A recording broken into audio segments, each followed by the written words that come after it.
बिस्मिल्लाहिर्रहमानिर्रहीम। अस्सलाम वालेकुम फ्रेंड्स। उम्मीद करती हूँ कि आप सब खैर वाफियत से होंगे और अल्लाह पाक की ज़ात आपके ऊपर, सब आपके वालिदैन के ऊपर इसी तरह अपना फजल करम रहम बनाए रखे। तो आज का व्लॉग बेसिकली कहीं जाना नहीं और ना ही कुछ आप लोगों को दिखाना है कुकिंग करते हुए या समथिंग।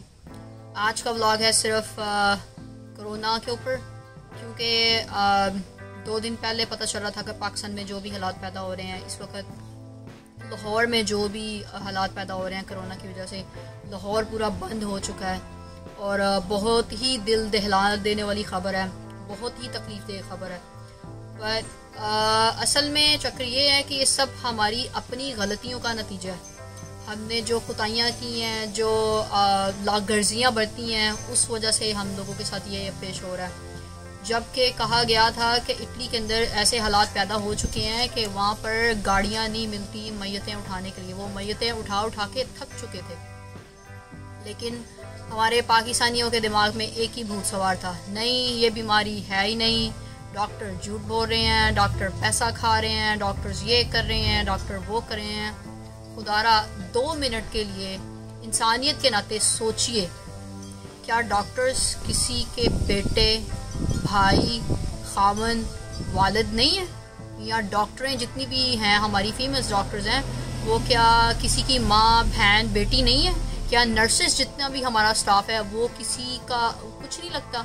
या स्वीपर बॉय या जितने भी वार्ड बॉय हैं वो किसी के कुछ नहीं लगते? क्या हमारी कोई जिम्मेदारियाँ नहीं है कि हम एहतियात करें ताकि हम खुद को भी सेफ रखें और अपने प्यारों को भी बचाएं इस आफत से? अगर कोई आफत आ चुकी है तो इसका मतलब ये नहीं है कि हम बाज़ारों में घूम रहे हैं, गलियों में घूम रहे हैं बेमकसद, बिला वजह, किसी वजह के बगैर, लाइक मास्क नहीं पहना, ग्लव्स नहीं पहनते, हैंड सैनिटाइज़र नहीं यूज़ करते। चलो खुदा के बंदो, हैंड सैनिटाइज़र नहीं यूज़ करना नहीं है, कम से कम पानी के साथ आप हाथ तो धो सकते हो, वज़ू तो कर सकते हो। अगर जब आप वज़ू करोगे, वज़ू करने की फजीलत से हम अल्हम्दुलिल्लाह एज ए बीइंग अ मुसलमान के वज़ू जब करते हैं तो आपके तमाम मुसीबतें, तमाम बीमारियां, आप बलाएं जो सी आपसे दूर हो जाती हैं। ठीक है, हम लोग वो भी नहीं करते। जब ये नया सीन स्टार्ट हुआ था पाकिस्तान में तो अल्हम्दुलिल्लाह पाकिस्तान बड़ा अच्छा लगता था कि हर घर में, हर छत के ऊपर अजान दी जाती थी, सब इकट्ठे होते थे, अजान देते थे, रो रो के दुआएं करते थे अल्लाह से कि या अल्लाह ये जो आफत हम पर आई है, हम गुनाहगार हैं, हमें माफ़ कर दे, इस आफत को टाल दे। लेकिन क्या सीन हुआ, जैसे लॉकडाउन खुला वापस फिर से शुरू। अब किसी बंदे को याद नहीं है कि अजान देनी है, किसी बंदे को याद नहीं है कि छत पे खड़े होके जाके हम लोग रात के टाइम पे सारे इकट्ठे होके अजान दे। जब तक ये आफत नहीं टलती हम अपने अल्लाह से माफ़ी तलब करते रहें। खुदारा आप सबसे गुजारिश है कि प्लीज़ सुधर जाइए। अब देखे उम्मत मुस्लिमा के ऊपर इतनी बड़ी आफत आई है, तमाम उम्मतों के ऊपर आफत आई है, लेकिन वो लोग फिर भी एक दूसरे का एहसास करते हैं, एक दूसरे जितने भी लोग हैं वो कुछ घरों में रहते हैं, सारे वो एहतियाती तदबीर जो उनसे वो सब इस्तेमाल कर रहे हैं। अब बल्कि गवर्नमेंट का भी साथ दे रहे हैं। इटली वालों ने भी ऐसे किया, स्वीडन वालों ने भी ऐसे किया। वैसे तो हम सबको नमूना देते हैं जी, स्वीडन वालों को देखो, ठीक है, फलां को देखो, फलां को देखो। हम लोग क्या कर रहे हैं? हम लोगों ने देखा हम लोग क्या कर रहे हैं? अपने मुल्क की जनरेशन के साथ क्या कर रहे हैं? अपने बच्चों के साथ जुल्म कर रहे हैं, अपने साथ जुल्म कर रहे हैं। और अल्लाह का फरमान है, जो खुद के साथ जुल्म करता है वो उसका खुद जिम्मेदार होगा, क्योंकि हम अल्लाह पाक की ज़ात को जिम्मेदार नहीं ठहरा सकते। अगर ये हम पे कुछ आफत आई है, कुछ मुसीबत आई है, वो हमारी अपनी कोताहियों की वजह से आई है। हम खुद गुनाहगार हैं। इनफैक्ट मैं नहीं कहती कि मैं बहुत दूध की उली हूँ, नहीं, मैं भी गुनाहगार हूँ, ठीक है, हम सब गुनाहगार हैं। इंसान कोई भी परफेक्ट नहीं होता, किसी में कुछ ना कुछ कमियां, खामियां होती हैं। इसी वजह से प्लीज़ हम सब मुसलमान को, तमाम उम्मत मुस्लिमा से मेरी तहे दिल से गुजारिश है कि हम सबको एक झंडे के नीचे जमा हो जाना चाहिए। ला इलाहा इल्लल्लाह मुहम्मद रसूलुल्लाह के कलमे के झंडे के तले जमा होना चाहिए। सबका एक दूसरे का एहसास करना चाहिए। डॉक्टरों पे इल्ज़ाम देना हमें बंद करना चाहिए, नर्सों पे इल्ज़ाम देना बंद करना चाहिए, क्योंकि उनका तो बेचारों का कोई कसूर नहीं है। उनका क्या कसूर है, बल्कि वो हमारी वजह से उनकी जानें दांव पे लगी हुई हैं। मेरी खुद की 2 कज़न्स हैं जो इस वक्त जनरल हॉस्पिटल में एज अ सीनियर नर्सेस काम कर रही हैं। ठीक है, तो हर किसी का कोई ना कोई है, कोई नर्स इस शोबे में है, जैसे हमारे पुलिस ऑफिसर्स हैं, हमारी मिलिट्री है, या फौज पाकिस्तान है, या जो भी इस वक्त सरकारी तबके के अंदर है, खिदमात कर रहे हैं, क्या वो किसी के कुछ नहीं लगते? अभी इस वक्त जो लॉकडाउन के दरमियान में पाकिस्तान में गलियों में खड़े हो के बेचारे वो ड्यूटियां दे रहे हैं, वो किसी के कुछ नहीं लगते? क्या उनका जीने का कोई हक नहीं है? क्या हम में थोड़ी सी भी इंसानियत है कि हम खुद का भी एहसास करें और दूसरों का भी एहसास करें? डॉक्टर्स डबल ड्यूटियां दे रहे हैं और हम लोगों को दिमाग में एक ही भूत सवार है, क्या है? डॉक्टरों ने पैसा खाया, टीके लगा के मार रहे हैं, डॉक्टरों ने पैसा खाया, टीके लगा के मार रहे हैं। खुदा का खौफ खाओ। हम उम्मत मुस्लिमा है, हमें हर किसी के ऊपर इल्ज़ाम, हम किसी के ऊपर भी इल्ज़ाम, हर किसी के ऊपर क्या, किसी के ऊपर भी इल्ज़ाम नहीं देना चाहिए। खुद को तो पहले हम सही करें, खुद की तरफ हम देखते नहीं हैं और दूसरों पे तनकीद करते हैं। ये सोचो कि अगर हम किसी की तरफ एक उंगली करते हैं तो 3 उंगलियां हमारी तरफ आती हैं। हमारी ये जिम्मेदारी बनती है एज पाकिस्तानी शहरी होने के नाते, पाकिस्तानी जहाँ पे भी है। मैं इस वक्त यूएस में बैठी हूँ, न्यू जर्सी में बैठी हूँ, हम लोगों को 4 माह हो गए हैं घर में बैठे हुए। क्या है, मजबूरी बन चुकी है अब हमारी। इसीलिए आप सबसे गुजारिश है, हमारा प्यारा पाकिस्तान है, आप हमारा मुस्तकबिल है, आप हमारे प्यारे हैं, हमें अपनी जान से भी ज्यादा अजीज हैं आप।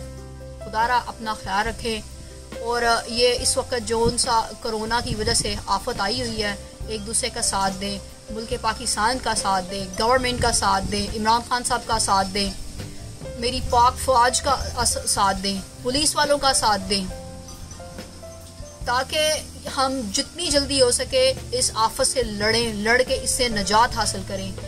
खुदा से मुआफ़ी मांगे, आमीन, आयत करीमा पढ़ें, सूरह रहमान अपने अपने घरों में चलाएं। जो हमारे पाकिस्तानी बहन भाई या मुस्लिम उम्मत जो भी हैं, अक्सर हमारे बड़े कुरान पाक नहीं पढ़े, तो कम से कम हर किसी के पास स्मार्टफोन है, घर में कुछ ना कुछ है, तो खुदारा उसके ऊपर सूरह रहमान प्ले कर लें। सूरह रहमान प्ले करके वो सुना करें, सूरह मुज़म्मिल सुना करें, सूरह अल-कहफ़ पढ़ें, सूरह हशर की आखिरी जो 3 आयतें पढ़ें, ताकि अल्लाह पाक की ज़ात अपने प्यारे महबूब के सदके, शहीदान करबला की तौफ़ील, तमाम उम्मत मुस्लिमा के ऊपर, शुहदा कराम के सदके, हम सब के ऊपर अपना फजल करम रहमत फरमाए। ऐ मेरे प्यारे पाकिस्तानियों, ये बेसिकली वो कैसी मौत है कि जिसका जनाजा भी ना हो, अस्तगफिरुल्लाह सुम्मा माअज़ल्लाह, के दिल रोता है, तरफ उठते हैं कि ये अल्लाह पाक की ज़ात ऐसी नागहानी अचानक मौत से हम तमाम उम्मत मुस्लिमा को बचाए। वो कैसी मौत है कि जिसका जनाजा भी ना हो, आपके अपने जनाजा भी ना पढ़ सके, आपके लिए वो घर बैठ के तड़प रहे हैं और आप हॉस्पिटल में तड़प रहे हैं। ये किस किस्म की मौत है? इस मौत से अच्छा है कि अगर ज्यादा है तो ऐसा जज्बा रखो, जिहाद करो, अल्लाह की राह पे कुर्बान हो, अपने प्यारे मुल्क के लिए कुर्बान हो।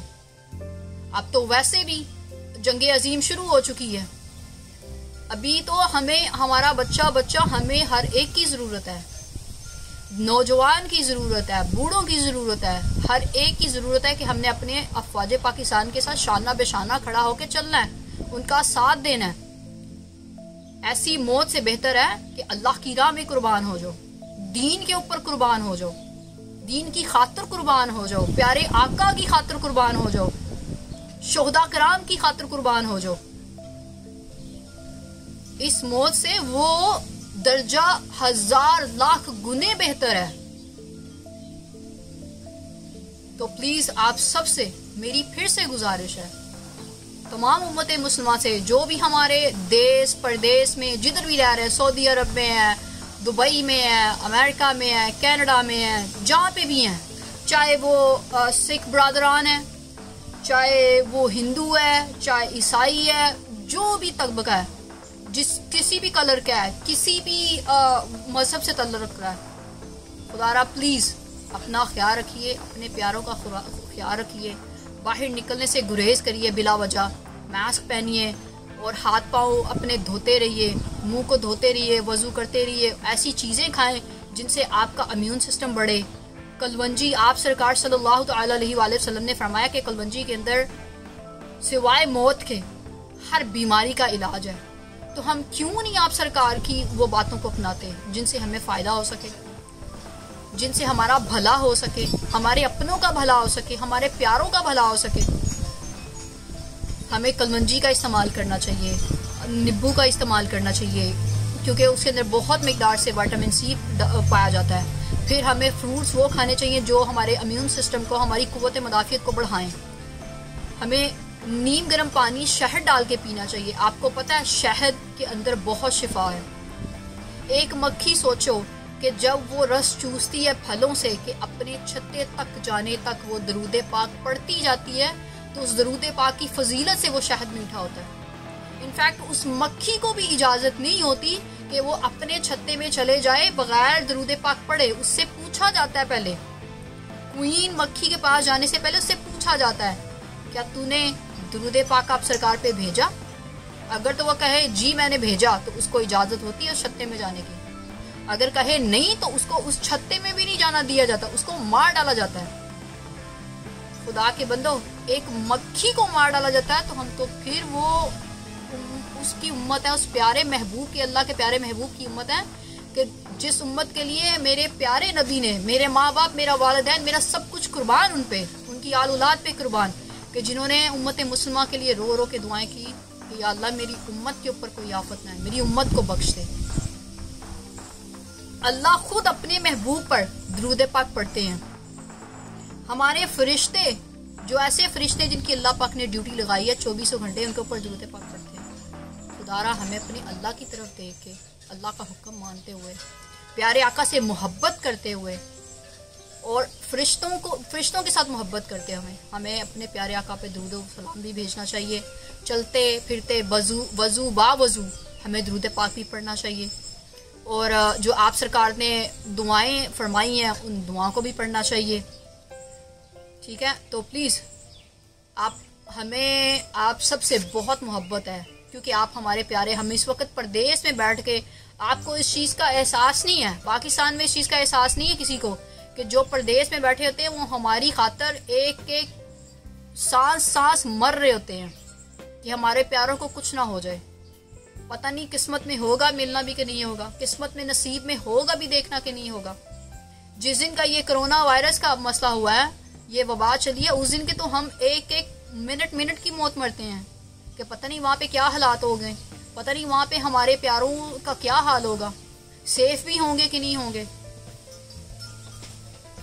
आप सबसे गुजारिश है, तहे दिल से गुजारिश है, हाथ जोड़ के सबसे गुजारिश है कि खुदारा प्लीज़ पाकिस्तान की जितनी भी आवाम है, लाहौर में, कराची में, जो भी है, पूरे पाकिस्तान की आवाम से अपील है कि प्लीज़ अपना ख्याल रखें, बाहर बिला वजह मत निकलें, अपने प्यारों का ख्याल रखें और जितनी भी एहतियाती तदबीर बताई गई हैं वो सब अपनाएं। अगर बाहर किसी काम से मजबूरन जाना भी पड़े तो मास्क पहन ले।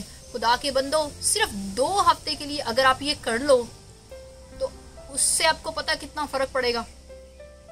अगर 2 हफ्ते आप टोटल लॉकडाउन कर लेते हो, परहेज करते हो, सेफ्टी करते हो, तो इससे किसका भला होगा? हमारा ही भला होगा, हमारे बच्चों का भला होगा, हमारी आने वाली नस्लों का भला होगा। कितने इस बीमारी से हमारे नौजवान लुकमा अजल बन चुके हैं, हमारे पुलिस वाले कितने लुकमा अजल बन चुके हैं, हमारे आम शहरी कितना लुकमा अजल बन चुके हैं, जो डॉक्टर्स हैं या नर्सेज हैं उनमें से कितने लुकमा अजल बन चुके हैं। अगर वो जिंदा रहेंगे, डॉक्टर्स और नर्सेज या पुलिस वाले या हमारी जितनी भी पुलिस फोर्स है या आर्म फोर्स है, वो अगर सलामत रहेंगे तो वो हमारा ख्याल रख पाएंगे ना। अगर वो ही नहीं सलामत रहेंगे, वो इस बीमारी में मुब्तला होंगे, तो हमारा कौन ख्याल रखेगा?